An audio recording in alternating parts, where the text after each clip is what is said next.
In this Unity tutorial, I'll show you how to pause the game by pressing P like this. So now the game is paused and I can press P again to unpause the game.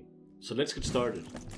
So right here I have a simple FPS scene where I have my player, which has the camera inside, and then a wall and a ground object. But to pause the game, I'll right click, then go to create and do a mono behavior script. I will call this one pause game.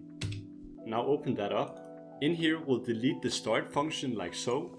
And then in the update function we'll do if input.getKeyDown keycode.p. Well, then we'll set time.timescale to be equal to time.timescale double equals 1. So we check if timescale is 1, and if it's 1 then we'll set it to 0, and else we'll set it to 1. You might not be familiar with this kind of syntax, but we basically say if this is true then this happens, and if it's false then this happens. So in this case we basically just invert it. So when it's equal to 1 we'll set it to 0, and when it's equal to 0 we'll set it to 1.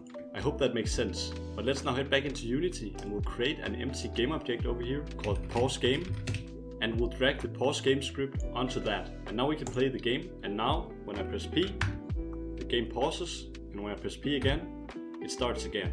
I hope you liked this simple tutorial. Now I encourage you to check out my community in the link in the description, where there's courses and all kinds of cool things, where you learn how to make Unity games the right way. I spent way too much time myself going through YouTube tutorials for literally years, but I promise you, you can make 100 times faster progress if you join my community. You can get a 7-day free trial in there, so there's literally no risk for you. Just go check it out, and yeah, have an amazing day.